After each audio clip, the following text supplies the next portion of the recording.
سادتي وسيداتي، طيب الله أوقاتكم أينما كنتم بكل خير. أحييكم ما في بالي نشرة أخبار المساء من الفضائية الإريترية والمستهل بأبرز العناوين. دعوة لتنظيم فاعل لحولية أبو نعنبس بما يحفظ التراث. تقييم العام الدراسي 2024-2025 في مديرية أفعبت. الأمطار الغزيرة تلحق أضرارا بالأراضي الزراعية.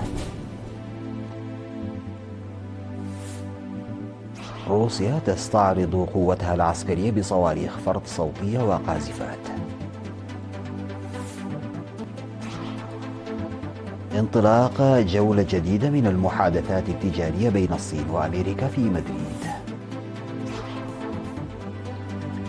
مقتل 19 جنديا و45 من طالبان في اشتباكات حدودية في باكستان. السلام عليكم ورحمة الله. وجهت دعوة لتنظيم أكثر فاعلية لحولية أبو نعنبس في مديرية صنعفة مع الأخذ في الاعتبار تفرده الثقافي ومساهمته في تطوير السياحة المحلية. ودعا المشاركون للعمل الجاد لجعل الحولية التي تنظم في 13 من سبتمبر في سهل سمجانة أكثر جاذبية، حيث يؤمها السكان المحليون والزوار من مختلف أنحاء البلاد منذ سنوات عديدة. أوضح مدير مديرية صنعاء السيد إدريس علي شكر أن الحولية تلعب دورا هاما في تطوير الجذب السياحي إلى جانب مساهمتها في الحفاظ على التراث الثقافي. وتعد حولية أبو نعنبس مهرجانا تزينه الرقصات والأغاني الشعبية التراثية والأطعمة التقليدية. ويقع دير أبو نعنبس على بعد 12 كيلومترا جنوب شرقي مدينة صنعفة، ويحده جبل سويرة من الشمال وجبل سايم من الغرب وجبل مطرة من الشمال الغربي.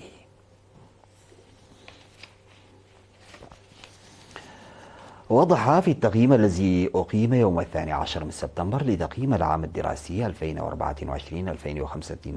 في مديرية أفعبت إن نتائج الطلاب في الامتحان الوطني للصف الثامن ارتفعت بنسبة 39% من العام الذي سبقه. هذا وقد ارتفعت نسبة النجاح إلى 43.9% في العام الدراسي 2024-2025 مقارنة ب 31.6% في العام الدراسي 2022-2023 حسب ما أفاد به مسؤول التعليم بالمديرية الأستاذ محمد علي إدريس. وقدم في اللقاء الذي حضره مدير المديرية السيد أحمد محمد نور رجب ومسؤولي المؤسسات الحكومية وفروع الاتحادات الوطنية والمرشدين التعليميين ومدراء المدارس تقارير البرامج التي تم تنفيذها إلى جانب التحصيل الأكاديمي للطلاب في العام الدراسي المذكور. وأشاد مسؤول التعليم العام الأستاذ آبر محمد بمساهمة الأهالي والمعلمين، مشيرا إلى أن النمو سيستمر إذا تم حل مشكلة النقص في المعلمين والفصول الدراسية. وذكر مدير المديرية السيد أحمد محمد نور رجب بأن التكامل بين المجتمع والمؤسسات الحكومية والهيئات التعليمية ينبغي العمل عليه بشكل أكبر بالرغم من التقدم في النتائج الأكاديمية. واقترح المشاركون تعزيز الحملات التي تركز على تحسين الخدمات التعليمية وإيجاد حلول لمشكلة النقص في المعلمين والفصول الدراسية، وتعزيز الأنشطة الثقافية في المدارس وتشجيع المعلمين وزيادة اهتمام أولياء الأمور بتوجيه وتشجيعهم لأبنائهم.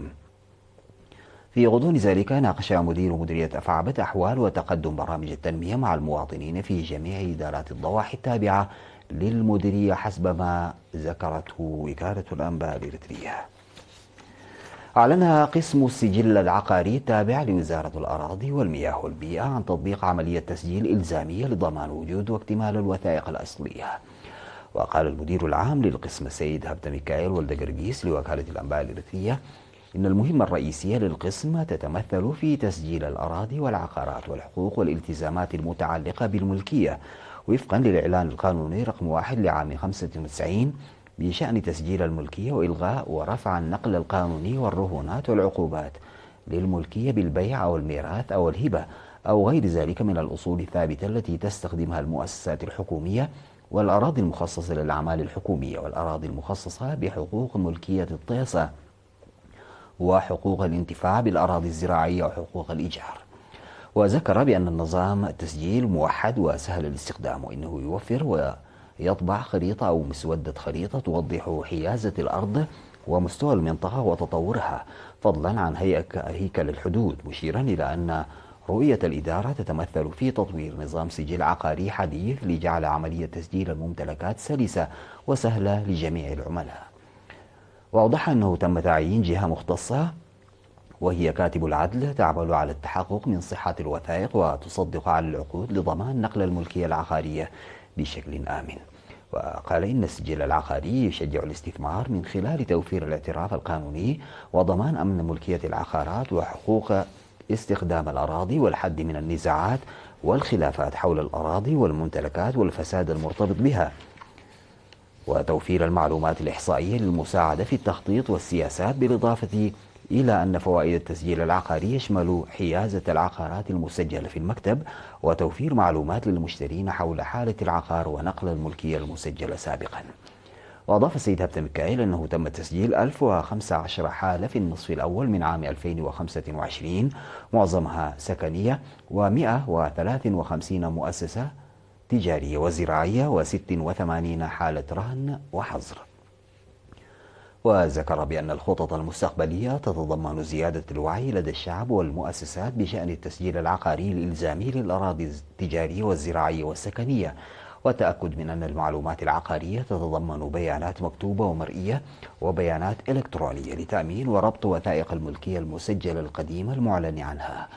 وقد بدأ نظام التسجيل العقاري في إريتريا في عام 1888 في مدينة مصوع. نظم مكتب الاتحاد الوطني للشباب وطلبة إريتريا في مديرية جندع يوم 13 من سبتمبر سمينارا لتنظيمات الموظفين العمال بعنوان الشباب والتحديات المرحلية. وهدف السمينار إلى تحفيز الشباب على تعزيز تنظيمهم والقيام بدور فعال في البرامج التنموية والوطنية المرحلية.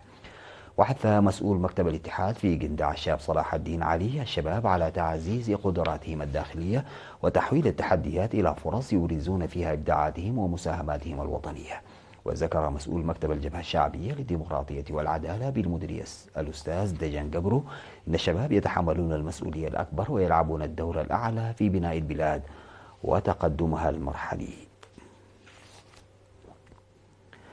ألحقت الأمطار التي هطلت من 10 وحتى 13 من سبتمبر في مديريتي علبرعد وحلحل ألحقت أضرارا بالأراضي الزراعية في المديريتين. وتسببت الأمطار في أضرار جسيمة في مزارع الخضروات والفواكه وأضرار متوسطة لمحاصيل الذرة والذرة البيضاء والدخن والفول المزروع على مساحة 250 هكتارا في ضاحية حد شعدي بمديرية علبرعد.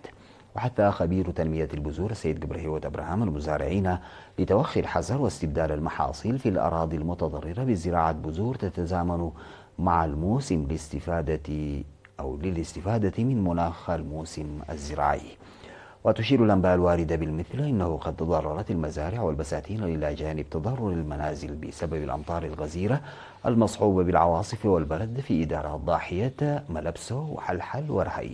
وأفاد السيد عثمان محمد نور من مكتب الزراعة بمديرية حلحل إلى الأمطار أحدثت أضرارا ب 210 هكتار من الأراضي الزراعية و5 هكتارات من البساتين. استشهدت المناضلة صقة محصون تدلة مسؤولة وحدة الخدمات الاجتماعية بإدارة الإقليم الجنوبي يوم 13 من سبتمبر جراء مرض ألم بها عن عمر ناهز 65 عاما. التحقت المناضلة صقة بصفوف القوات الشعبية لتحرير إريتريا في شهر يناير من عام 1975، وناضلت ضمن الوحدات القتالية وقسم الجماهير واتحاد المرأة، ثم عملت في اتحاد المرأة وإدارات إقليمي الأوسط والجنوبي بمختلف مستويات المسؤولية. المناضلة صقة متزوجة وأم ل4 أبناء، وقد وري جثمانها الثرى بمقبرة الشهداء بأسمرة اليوم 15 من سبتمبر. وتعرب إدارة الإقليم الجنوبي عن بالغ حزنها لاستشهاد المناضلة صقة محصون تدلة، وتعزي زويها ورفاقها المقاتلين وزملائها في العمل. بعد الفاصل سادتي يعود بالأخبار الخارجية.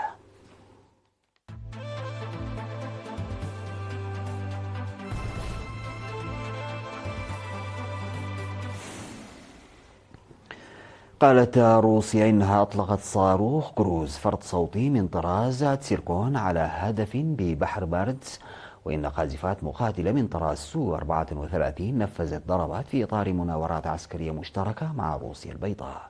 ووفقا لرويترز قالت وزارة الدفاع الروسية إن مناورات زاباد وتعني الغرب الاستراتيجية المشتركة بين موسكو ومينسك بدأت في 12 من سبتمبر بهدف تحسين القيادة العسكرية والتنسيق في حال وقوع هجوم على أي منهما.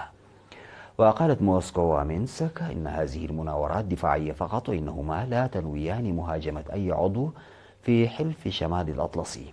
ونشرت وزارة الدفاع الروسية لقطات مصورة لفرقاطة الأميرال جولوفكو التابعة للأسطول الشمالي وهي تطلق صاروخا فرد صوتي من طراز سيركون على هدف في بحر بارنتس.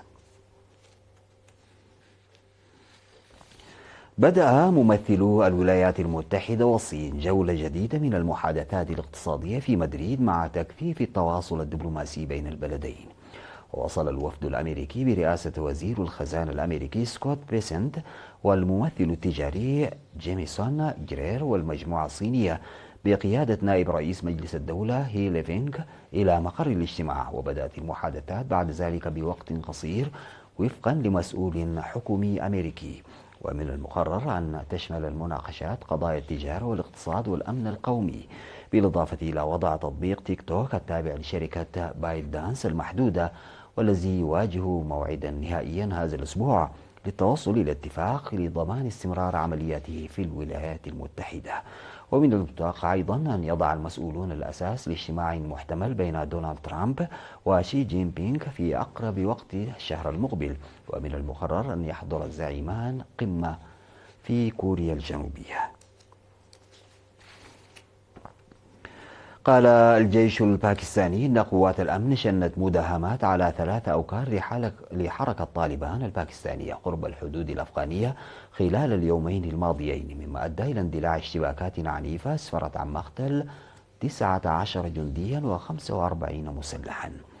ويبرز عدد القتلى حجم التحديات التي تواجهها باكستان في سعيها للحد من عودة نشاط الجماعات المسلحة. وأوضح الجيش أن 22 مسلحا قتلوا في أول مداهمة بمنطقة باجور في إقليم خيبر بختونخوا شمال غربي البلاد. وفي بيان منفصل ذكر الجيش أن عملية استخبارية ثالثة نفذت في منطقة لوردير وأسفرت عن اشتباكات عنيفة قتل فيها 7 جنود و10 من مقاتلي طالبان الباكستانية. وقال الجيش إن المسلحين يستخدمون الأراضي الأفغانية لشن هجمات داخل باكستان، مطالبا حكومة طالبان في كابول بتحمل مسؤولياتها ومنع استخدام أراضيها في أنشطة إرهابية ضد باكستان. ذكر متحدث باسم قيادة مسرح العمليات الجنوبي بجيش التحرير الشعبي الصيني أن الجيش قام بدوريات روتينية في بحر الصين الجنوبي وحذر الفلبين من أي استفزازات. وقال المتحدث إن على الفلبين التوقف فورا عن إثارة الحوادث وتصعيد التوتر في بحر الصين الجنوبي. وأضاف أن القوات الصينية ستواصل الدفاع عن سيادة البلاد في المنطقة، وتطالب الصين بالسيادة على كامل بحر الصين الجنوبي تقريبا، وهو ممر مائي يمر عبره تجارة تتجاوز قيمتها 3 تريليونات دولار سنويا، على الرغم من وجود مطالبات أخرى بالسيادة من الفلبين وبروناي وماليزيا وفيتنام.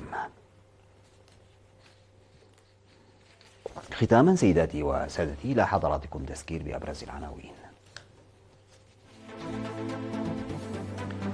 دعوة لتنظيم فاعل لحولية أبو نعنبس بما يحفظ التراث. تقييم العام الدراسي 2024-2025 في مديرية أفعبت.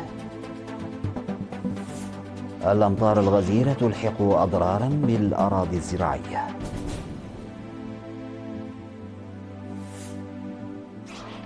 روسيا تستعرض قوتها العسكرية بصواريخ فرد صوتية وقاذفات. انطلاق جولة جديدة من المحادثات التجارية بين الصين وأمريكا في مدريد. مقتل 19 جنديا و45 من طالبان في اشتباكات حدودية في باكستان. انتهت نشرة أخبار المساء قدمتها لحضراتكم من الفضائية الإريترية. شكرا لمتابعتكم. السلام عليكم ورحمة الله تعالى وبركاته.